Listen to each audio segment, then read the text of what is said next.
And our first speaker this morning is Liam Farelly from Greens Pascoe Vale. Thank you. Very much, and for having me at this forum.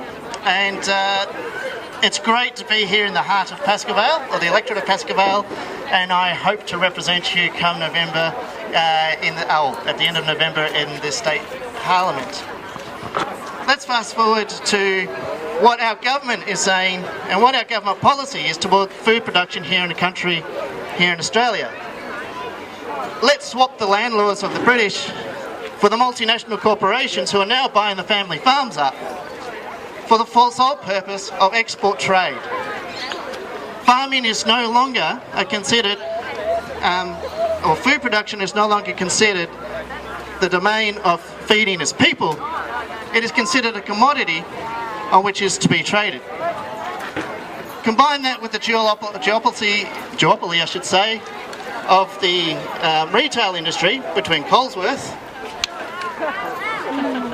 And now we have a scenario when we're in a very similar situation where food is actually being produced for the sake of export markets at the risk of local sustainability. We put ourselves in a very dangerous situation when we do that. The Greens believe food is a right of people. It is production and it's to be grown locally for local people to sustain local communities. We have representatives of local, state and federal government, and hopefully in November here in Pascoe Vale, who see the worth of these type of markets, because it is this type of planning, this type of food planning, that is going to sustain us into the future as our population grows.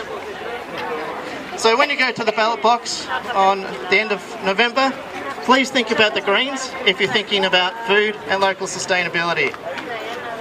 We'll champion it. Thank you. So I'm just going to run through some of the things we can do at a state level. And the first thing is to support local value adding and sales. At the moment there are a lot of restrictions that prevent farmers turning their product into something people want to buy and sell them at the farm gate. You can go to a vineyard and buy a bottle of wine, but it's much harder to go to a market garden and buy a box of cucumbers. So a lot of that stuff needs to be supported and promoted. Part of that also is helping farmers and producers come to town and short-circuit the retail chain of middlemen and sell their products at markets just like this. And so at a state level, the Greens will support markets like this and other community food growing and marketing initiatives. But part of that, getting food to the market, is one of the costs of food, and it's an environmental cost as well as a financial one. We've got a very petrol-dependent food supply chain, and it's been made worse recently by successive governments, the Brumby government and the current Liberal government, in moving the wholesale fruit and veg market out to Epping, well away from any rail links, where it's just giant truck parking bays, and it's a wonderful, great big new market, but there's not a rail line in sight. The whole thing is geared around freeways. And as we know, with the price of liquid fossil fuels rising sharply, that they'll be wanting to build a rail link out there one day or move the market again. It hasn't even opened yet. So the Greens will go through every step of the food supply chain and try and make it more sustainable, reduce the dependence on fossil fuels, and all of that's important, and the reason it's important is partly climate change. And so I'll take you to another story which was written and published in The Age a couple of weeks ago by an orchardist from somewhere north of Shepparton called John Pettigrew. And he bulldozed 10,000 of his peach trees about 2 or 3 years ago, just at the end of the long drought. This is the effect of climate change on food production.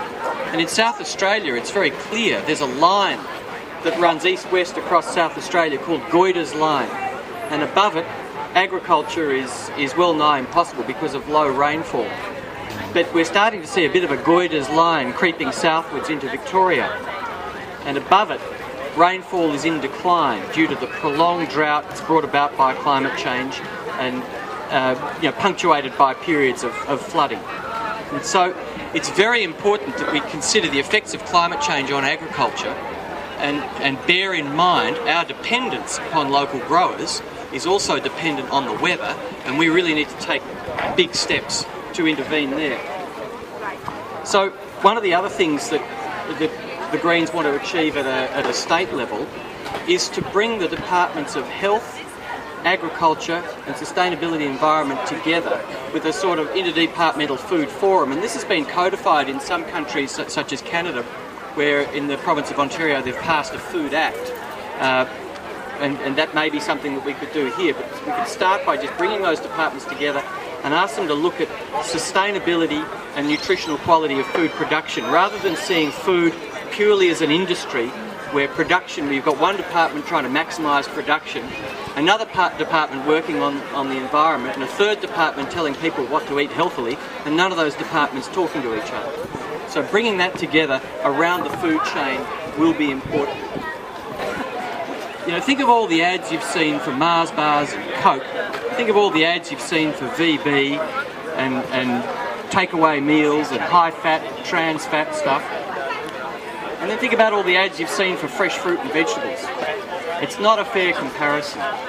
And so the Greens want to start by restricting advertising of junk food to children and alcohol to children at sporting events and outdoor, federally working on TV at the same time.